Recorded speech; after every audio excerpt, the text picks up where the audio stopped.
My name is Kevin Manley with the Lindenwood Learning Academy, and today we are talking to Ryan Anderson, part of Public Safety on the Belleville campus, about service excellence and what we can do to better serve our students and each other.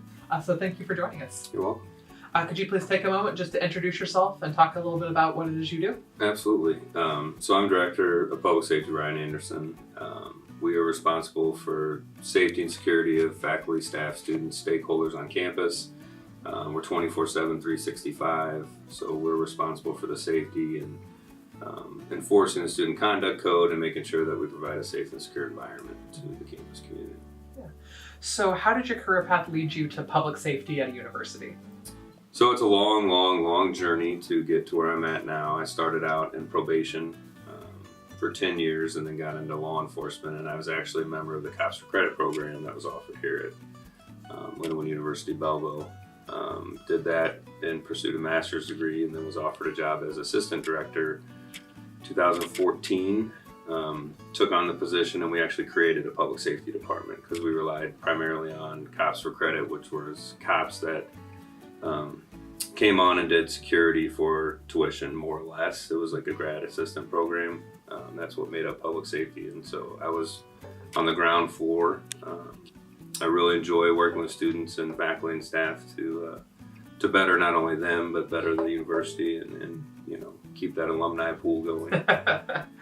Yeah, you'd mentioned a couple times there that you don't just work with students in public safety. You have that faculty and staff piece. You work with the community. You work with other stakeholders. So you have a lot of responsibilities and a lot of different types of people you serve. So do you think that that's affected your approach or attitude towards service? I think the one thing with me, specifically in my team, and what I enforce to them and model is the service piece doesn't change. It should always be the foundation of it is, from a public safety, security, police side, is respect. And I think the service side is what I instill in our team is to take the extra steps to listen. I think one of the biggest things that people miss out on is actually listening to what the person's wanting. So even and it's usually not someone's best day when we're interacting with them from a police side, which we're trying to change that culture where it's not just we're there for the bad, we're there for the good, the bad, the ugly, the help to get the students, faculty, and staff to grow, whatever that looks like, to assist them in any way we can. That's the biggest piece for me.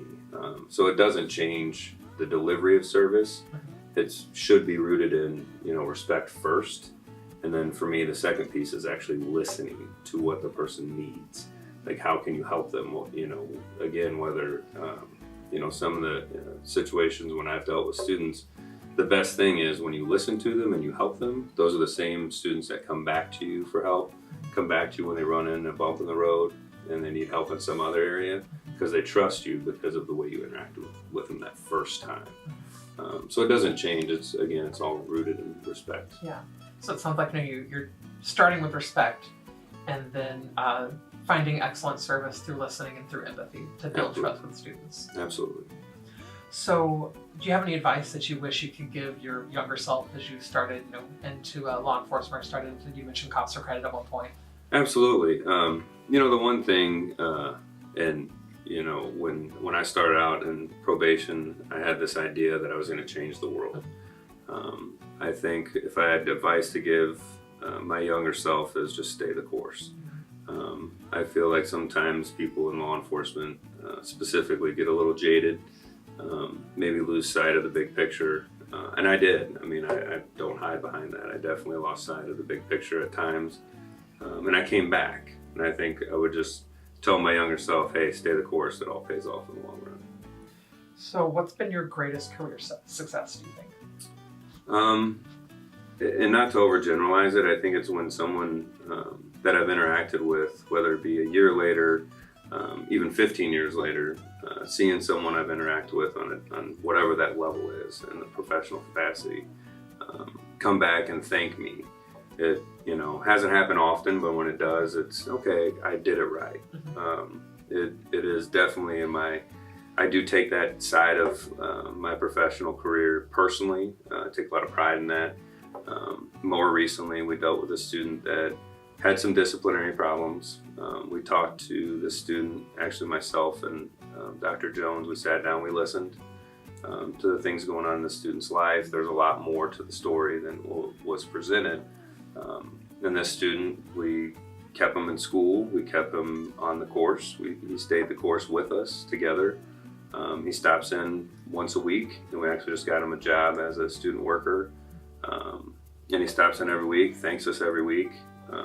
And it makes you feel good that you know you're doing the right thing when that kind of stuff happens. When someone actually sees what you're doing and recognizes how you're trying to help and comes back and lets you know what's happening. You know, like how they feel they were impacted by your interaction. Yeah, so just listening and really going the extra mile for the student. That way you're really changing lives, and I think that's great.